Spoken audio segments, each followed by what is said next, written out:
Welcome to our deep dive into everything that is saddles. Today you're going to learn whether you need a hole or a channel or not at all, or how you know what size you need and why there's so many different shapes and genres. Today we're going to get to the bottom of saddles.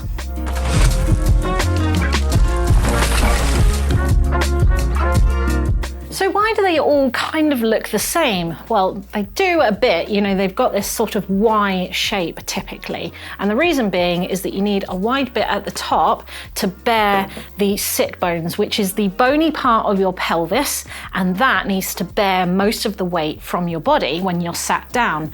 Now they need to have a sort of bottom bit that is more narrow, because otherwise your thighs are gonna interact with the saddle in a not so comfortable way, so they need to be out of the way, but you do need something here to offer support to the front of your pelvis when you're leaning forward or when you move around.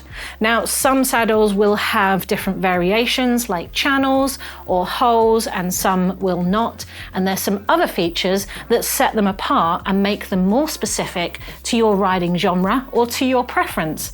The main takeaway here is that a saddle is ultimately there to support your pelvis. It's got nothing to do with the size of your buttocks or anything else that's going on around your pelvis. And understanding that will make it easier for you to understand how to size and choose the right saddle. So let's dive into sizing.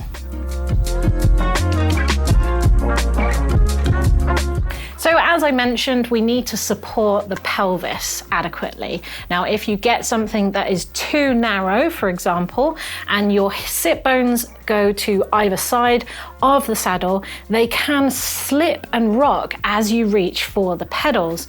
And this will cause your hips to rock, and that will cause your back to move in a way that's not very good for it. And you can get backache, you might get pressure on the perineal area, which is towards the front of your pelvis. You may even feel numbness or just general discomfort from moving around too much. Now, if you were to have a saddle that's too wide for you, you may think that that would support you better.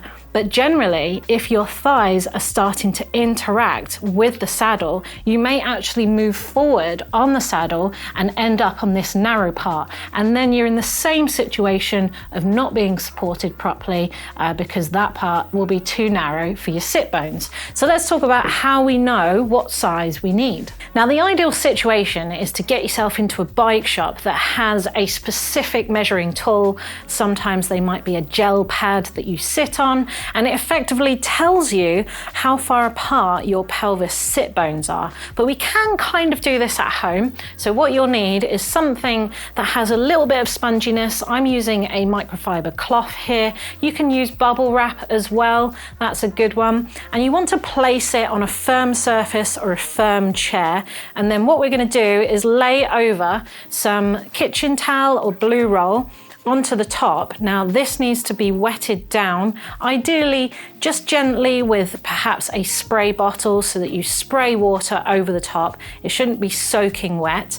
Lay that over the top, and then we get a piece of paper which we're going to lay over the top of that. Now what happens is when you sit down on this, the paper should bed into that wet towel and give you two little damp circles where your pelvis or your sit bones will make some impressions. And then all we have to do is take your pen, draw some circles around those, and then we get our ruler and we put it into the center of those little circles and measure the distance between the two centers. And that will give you your sit bone measurements. So now you've got your sit bone width. Now that, if you were to match that on your saddle, then that would give you good support if you were really tucked down. However, when you start to raise yourself up, your pelvis will tilt a little more and it will change. And generally, the more upright you are, the more width you need to support yourself. So if you were trying to find a saddle for a road bike or a gravel bike, you might be close to the measurement that you've come up with. But if you're going for a racy position in XC, you might want to add 10 mil. If you're coming up even more for enduro, say, then perhaps you would want to add 20 mil to that. For touring, you can go even further. So another way to sense check this is we use Ergon here, and they actually have a bike fit calculator on their website, and it will tell you what size you need based on what your sit bones are and the genre and the style of riding that you do, and perhaps the position that you take on your bike as well. So do check that out.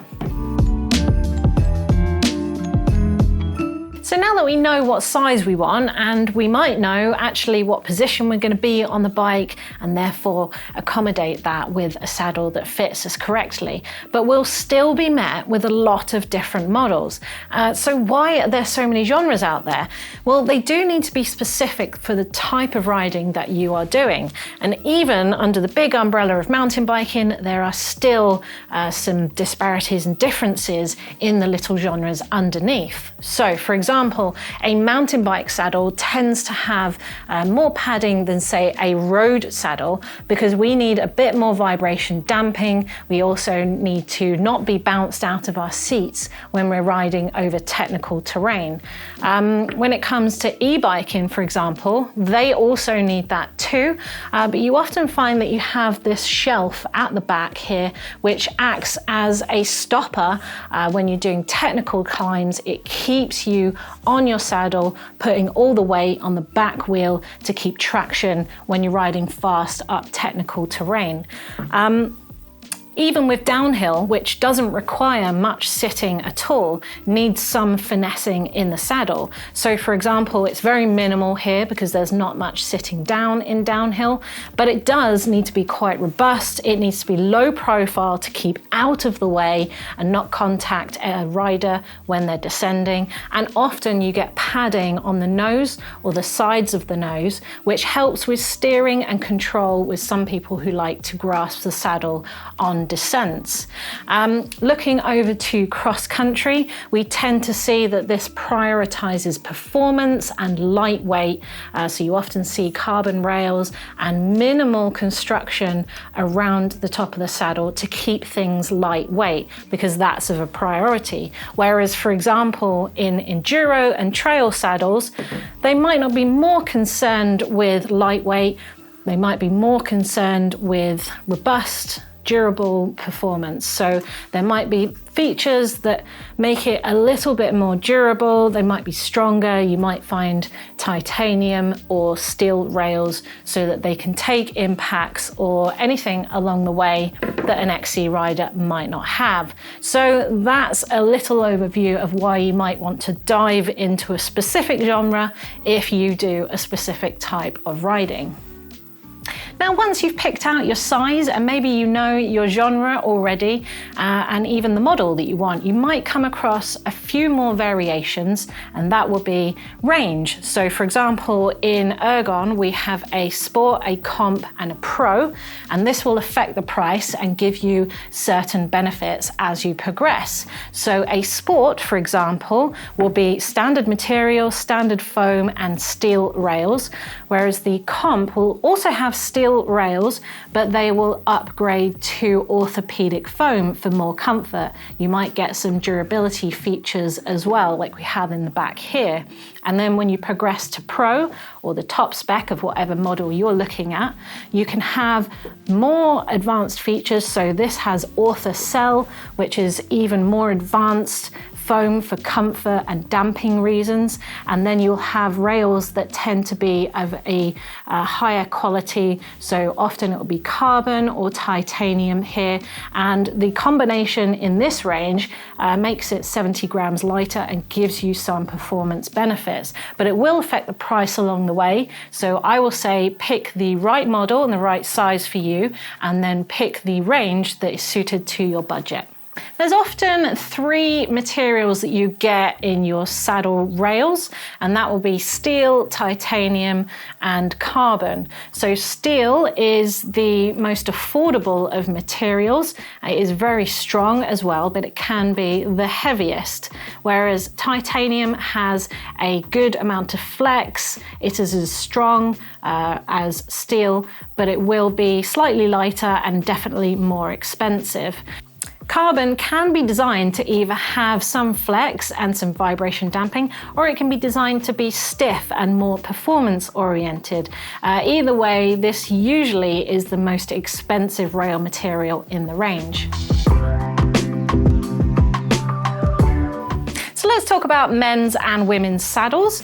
Now, generally, these will be there to accommodate typical anatomical differences. So ergons say that men generally have narrower pelvises and they tend to be more upright, less flexible than women, and require more support on the back, as a generalization. And for women, women tend to have wider pelvises and they tend to sit forward more because they have a higher profile on the pelvis bone, but also because women tend to be slightly more flexible and lean forward more. So there often needs to be better support in the front or more relief from pressure in the front. And those are the typical differences. I will say, get yourself a saddle that fits and a genre that fits, and that would be the most important thing. But often as a woman, I found that because of my pelvic size, often the sizing that matches me does match in a women's specific size. They do tend to go wider. But I will say, as long as you've got the saddle that fits you and a purpose that fits you, that is the most important thing. And if you're riding on a men's saddle at the moment that is supposed to be the right size for you and it's uncomfortable and you're a woman, then I would start to look at a woman's specific saddle. So, time to pick my saddle, and my measurements were 110 millimeters or 11 centimeters. And so I need to add about 10 mil for if I was going up to gravel, another 10 for XC, another 10 for enduro as a rough rule of thumb. And I've played around with this in the past, and this does work for me, this method. So I would add 30 mil to that 110, which will give me a 140, and that's the size I want to be looking for when it comes to more enduro and more upright seating. So that would land me in a small medium ergon women's saddle. I've played around with men's and women's. The women's tends to suit me better. The SM Mountain is my choice because it has a relief channel, because I do tend to move forward quite a lot often when I'm climbing, and that gives me more relief on the front. And I've also gone for the comp range because it sits in the middle of performance and budget. I get a steel rail, which is nice and flexible and durable. It may not be the lightest, but I'm not concerned with that. And I do get the orthopedic foam. So that's my choice, and it's as simple as that. Hopefully that's gone a long way to help you decide what saddle is right for you. And if you're in the middle of deciding, or you've chosen and you've got the perfect saddle, let me know down in the comments what you chose, why you chose it, and why it's perfect for you. But for now, thanks for watching.